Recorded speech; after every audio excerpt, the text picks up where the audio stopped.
Hello friends, તો સ્વાગત છે તમારું મારી ચેનલમાં જેનું નામ છે દીપિકાસ કિચન.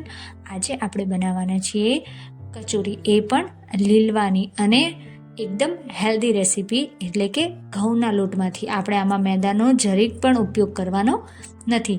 તો ચાલો આપણે સ્ટાર્ટ કરી લઈએ. તો એના માટે સૌથી પહેલાં મેં અહીંયા લીલવા એટલે કે લીલી તુવેર લઈ લીધી છે અને એને મેં ફોલી લીધી છે અને એને સરસ રીતે પહેલાં તો સાફ કરી છે. એટલે કે પાણીથી નથી ધોઈ, પરંતુ એની અંદર જો કોઈ કીડા કે એનાવાળી હોય, કોઈ દાણા ખરાબ હોય તો એ દાણા પણ કાઢી લીધા છે. તો હવે આપણે આ બધી જે તુવેર છે એને આપણે કુકરમાં બાફી લઈશું. કોઈ સાથે તુવેરના ફોતરા કાઢ્યા વગર પણ બાફે છે, પણ આપણે એના દાણા કાઢીને જ બાફીશું. એના લીધે શું છે કે આપણને ખબર પડે કે આની અંદર કોઈ કીડા તો નથી ને, અને બફાઈ પણ ન જાય. તો આની અંદર આપણે તુવેરની અંદર થોડું પાણી એડ કરીશું અને થોડું મીઠું નાખીને એની 3 થી 4 અથવા તો 2 થી 3 એટલી વિસલ વગાડી લઈશું. અને હવે આપણે એને ગેસ ચાલુ કરીને ગેસ ઉપર મૂકીએ ત્યાં સુધી આપણે લોટ બાંધી લઈએ. તો અહીંયા સૌથી પહેલાં ઘઉંનો લોટ, એની અંદર મીઠું અને થોડું મોણ એડ કરીને, એટલે કે થોડું તેલ એડ કરીને અહીંયા આપણે પૂરી જેવો લોટ રેડી કરી લેવાનો છે. આ તુવેર એટલી હેલ્ધી અને એટલી સરસ રેસીપીમાં બનશે કે તમને લોકોને, તમે બનાવશો જ્યારે ઘરે, તો તમને ખાવાની પણ એટલી જ મજા આવી જશે. અને લોકો નાની સાઇઝની બનાવે છે, પરંતુ હું આજે થોડી મોટી સાઇઝની કચોરી બનાવીશ. તો સૌથી પહેલાં આપણે હવે લોટ બાંધી લઈએ. તો જેવો પહેલાં જ કીધું એ પ્રમાણે કે આપણે પૂરીની જેવો જ લોટ બાંધવાનો છે, નથી કઠણ કે નહીં, એકદમ ઢીલો માપે લોટ બાંધવાનો છે, કારણ કે આપણે કચોરી બનાવવાની છે. તો એનું ઉપરનું પડ છે એ થોડું ખસ્તા, એટલે કે કડક થોડું થાય એ પ્રમાણે. તો આપણો અહીંયા લોટ છે એ બંધાઈને રેડી થઈ ગયો છે અને તમે જોઈ શકો છો કે એકદમ જે પૂરી જેવો આપણે લોટ બાંધીએ છીએ તો એ રીતે બાંધી દઈશું. અને હવે આપણે એને ઢાંકીને એક તરફ રાખી દઈશું. અને જે હવે આપણે કચોરી માટેનો જે ફ્રાય કરવાની, એટલે કે વઘાર કરવાનો છે, આપણે એની તૈયારી કરી લઈએ. તો મેં અહીંયા આ ચોપરની અંદર 3 નંગ ડુંગળી, 1 થી 1.5 ઇંચ જેટલું આદું, મરચાં અને 1 નંગ ટામેટું. અને ટામેટાનો જે વચ્ચેનો ભાગ છે એ આપણે પાણીવાળો, બીજવાળો એ કાઢી લેવાનો છે. આવી રીતે આવો જ ભાગ મતલબ કે લઈને એને આપણે જે આ ચોપરની અંદર છે આપણે ચોપ કરી લઈશું, એકદમ ઝીણું ઝીણું, એટલે કે સરસ આપણે ચોપ થઈ જાય, કટ થઈ જાય. તો આપણે આ જે વઘાર કરવાનો છે, ગ્રેવી બનાવવાની છે, એનું આ મિશ્રણ એકદમ તૈયાર છે. અને આ બાજુ આપણી જે તુવેર છે એ પણ સરસ રીતે બફાઈને રેડી થઈ ગઈ છે. અને એને આપણે કાણાવાળા વાટકામાં કાઢીને હવે થોડી વાર માટે, જેના રીતે અંદરથી બધું પાણી નીકળી જાય ત્યાં સુધી રહેવા દઈશું. અને આ બાજુ વઘાર પણ કરી લઈએ. તો આપણે થોડું આમાં ચડિયાતું થોડું તેલ લેવાનું છે. તો મેં અહીંયા સૌથી પહેલાં તેલ ગરમ કરવા માટે મૂકી દીધું છે એક કડાઈની અંદર, અને થોડીક જ 4 થી 5 દાણા જેટલી રાઈ નાખવાની છે અને થોડું જીરું એડ કરી લેવાનું છે. ત્યારબાદ હિંગ એડ કરવાની છે.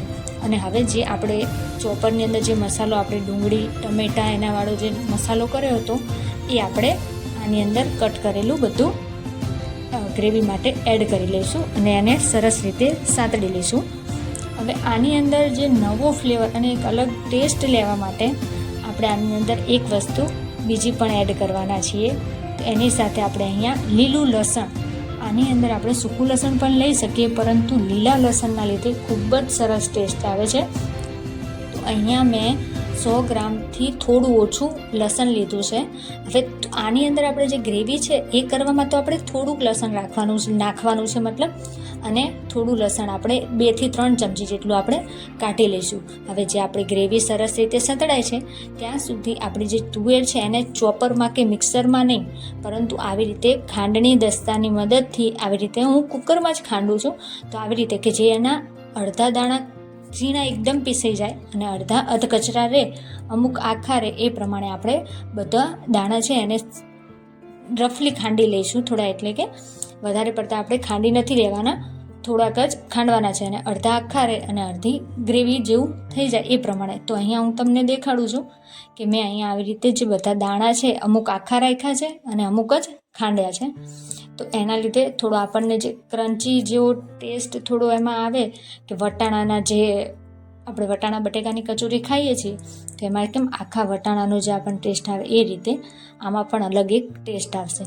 તો હવે જોઈ લઈએ આપણે કે આપણું બધું જે ગ્રેવીવાળું છે ડુંગળી ટમેટાવાળું એ બધું સરસ રીતે સતળાઈ ગયું છે.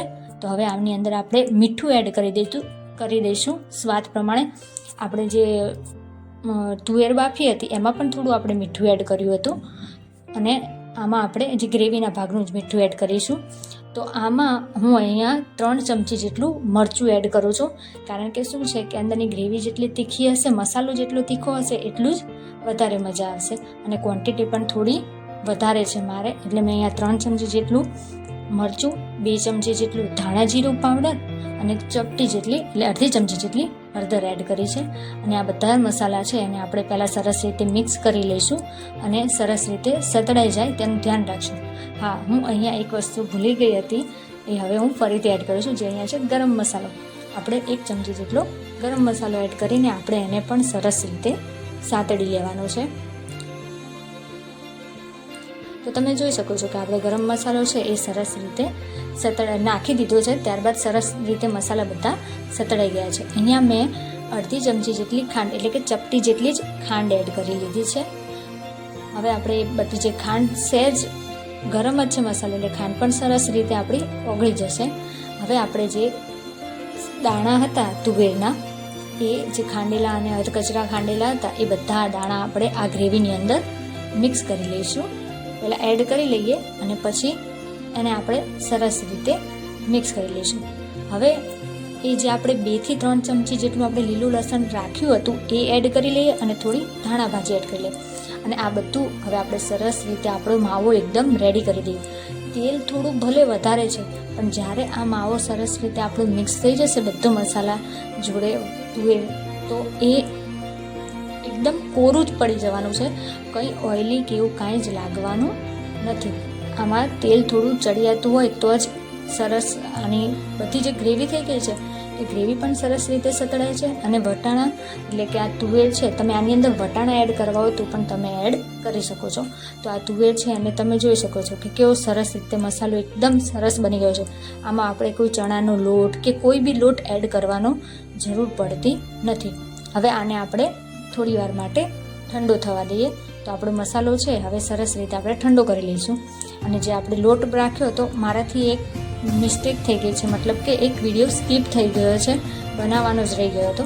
કે જે પૂરીનો મેં લોટ બાંધ્યો હતો એને આપણે થોડું તેલ એડ કરીને અને સરસ રીતે આપણે મસળી લીધો હતો. અને ત્યારબાદ આવી રીતે મોટી થોડી રોટલી ટાઈપની, કારણ કે મેં કચોરી છે એ મોટી સાઇઝની બનાવી છે. તમે નાની સાઇઝની બનાવો તો પણ નાની સાઇઝની પણ બનાવી શકો છો. તો મોટી રોટલી જેટલો લોટ બાંધીને આવી રીતે મોટી કચોરી આપણે મેં જે રીતના ભરી છે એ રીતે તમે ભરીને આવી રીતે કચોરી રેડી કરી શકો છો. ઉપરથી વધારાનો બધો આપણે લોટ છે એ કાઢી લઈશું, નહીં તો શું છે ખાવામાં થોડો લોટનો ભાગ આવે તો એ મજા ન આવે. તો હવે આવી રીતે એક કચોરી તો રેડી થઈ ગઈ આપણી. તો હવે આપણે આ બીજી પણ રેડી એવી જ રીતે કરી લઈએ અને આવી રીતે બધું પેક કરી લઈએ. અને ઉપરથી વધારાનો જે લોટનો ભાગ છે એ આપણે કાઢી લઈશું. એટલે શું છે કે આપણે જ્યારે ખાઈએ ત્યારે કાચો લોટ તો લોટનો ભાગ ઓછો આવે અને સરસ રીતે આપણી કચોરી બધી શેપ થઈ ગઈ છે. આ તો તમને એવું જ લાગતું હશે કે મોમોઝ બનાવ્યા છે, તો એનો જ શેપ આપણે આપી દઈએ. અને હવે બધી કચોરી છે એ ભરાઈને રેડી થઈ ગઈ છે મસાલા સાથે. તો હવે આપણે એને આ તેલ ગરમ કરવા માટે મૂક્યું હતું, તો આપણે એની અંદર બધું કચોરી એડ કરી લઈએ. મોટી સાઇઝ છે તો મેં અહીંયા એની 3 જ કચોરી એડ કરી છે. અને સરસ રીતે આપણે એને ચોળવી લઈશું, મતલબ કે ફ્રાય કરી લઈશું. તો પહેલાં એક બાજુ અને થોડું ટાઈમ બાદ આપણે આવી રીતે ફેરવીને એને કરી લઈશું. જ્યાં આપણે ઉપરની સાઈડમાં લોટ વધારાનો કાઢી લીધો હતો, કચોરી પેક કરી હતી, ત્યાં એ બાજુ આપણે વધારે તળવાની છે. મતલબ કારણ કે આપણે જે રોટલી વણી હતી પહેલાં એમાં વચ્ચેનો ભાગ થોડો મીડિયમ રાખ્યો હતો, એટલો જાડો નથી લોટ બાંધ્યો. પૂરી જેવું આપણે જે વણીએ પતલું એટલું જ પાતળું કર્યું છે પડ, એટલે એ તો તરત ચડી જશે. પણ જે ઉપરનો જે પેક કર્યો છે જે ભાગ, એમાં થોડી વધારે વાર લાગે છે તળાતા અને સરસ રીતે એને શેકાતા. તો આપણે આ રીતે બધી કચોરી છે એ તળી લેવાની છે. અને હા, એક બીજી વાત, જો તમે મારી ચેનલ ઉપર નવા હોય અને પહેલી વાર વિડીયો જોતા હોય તો પ્લીઝ મારી ચેનલને સબસ્ક્રાઈબ કરો. મારા બધા જ વિડીયોઝ તમે જુઓ અને તમને જો વિડીયો ગમે તો લાઈક કરો અને મારી ચેનલને પ્લીઝ સબસ્ક્રાઈબ કરો અને નવા નોટિફિકેશન માટે કે હું નવા વિડીયો બનાવું એના માટે તમે બેલ આઇકન જરૂર દબાવો કે તમે કોઈ મારી નવી રેસીપી આવે તો એ પણ તમે જાણી શકો. તો અહીંયા આપણી જે આ બધી કચોરી છે, 3 કચોરી નાખી હતી, એ આપણી બધી કચોરી છે જે સરસ રીતે ફ્રાય થઈ ગઈ છે. ઉપરથી પણ એકદમ બ્રાઉન જેવો ભાગ થઈ ગયો છે. તો હવે આપણી બધી કચોરી છે એ સરસ રીતે તળાઈ ગઈ છે. આ ઘઉંના લોટની કચોરી છે એ તો બાળકો માટે અને બધા માટે એકદમ હેલ્ધી જ છે, એટલે તમે ગમે તેટલી ખાઓ તો પણ તમને વાંધો આવશે નહીં. તો હવે આપણે તમે જોઈ શકો છો કેટલું સરસ ગોલ્ડન બ્રાઉન કલર થઈ ગયું છે. તો હવે આપણે આ કચોરીને જ આપણે કાઢી લઈશું. સરસ રીતે તળાઈ ગઈ છે તો આપણે એને હવે એક પ્લેટમાં કાઢી લઈએ.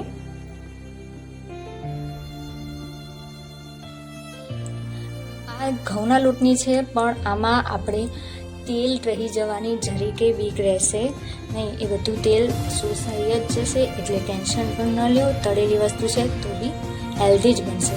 હવે એવી જ રીતે મેં અહીંયા બીજી પણ કચોરી હું સરસ રીતે ફ્રાય કરી લઉં છું. હા, પણ ધ્યાન એટલું રાખવું કે તેલ એકદમ ગરમ ન હોવું જોઈએ, મીડિયમ ઉપર જ તળવાની છે. વધારે એને ફાસ્ટ ગેસમાં તળવાની નથી, નહીં તો શું થશે કે ઉપરનું પડ તો એકદમ સરસ તળાઈ જશે પણ જ્યાં વચ્ચે છે એ આપણે લોટ એ કાચો થોડો રહી જશે. એટલે મીડિયમ ગેસ ઉપર અને ધીરા તાપે આપણે મીડિયમમાં તળીશું તો આપણી કચોરી છે એ પણ સરસ રીતે શેકાઈ જશે. તો તમે જોઈ શકો છો કે આપણી બધી કચોરી છે એ સરસ રીતે ફ્રાય થઈ ગઈ છે. તો ચાલો હવે આપણે એને સર્વ કરી લઈએ. તો અહીંયા મેં કચોરીને સર્વ કરીએ છીએ તો મેં પહેલાંમાં 3 જ કચોરી નાખી દીધી છે અને એની સાથે આપણે મેં લીલી ચટણી, કોથમીર ફુદીનાની ચટણી અને સોસ જે આપણો કેચઅપ મળે છે એની સાથે જ સર્વ કરી છે. તમે આને કોઈ બી સોસ સાથે, તીખો સોસ કે તીખી ચટણી સાથે પણ સર્વ કરી શકો છો. અને એ વગર પણ તમે ખાઓ ને, સોસ વગર, તો બી ખૂબ જ મજા આવે એવી એકદમ ટેસ્ટી કચોરી આપણી રેડી થઈ ગઈ છે. હું તમને તોડીને પણ બતાવું છું કે જો કેટલી ગરમ અને એટલી સુપર કચોરી રેડી થઈ જાય છે. તો હવે તમે પણ ટ્રાય કરશો ને? સો તમને મારો વિડીયો ગમ્યો હોય તો લાઈક જરૂર કરજો.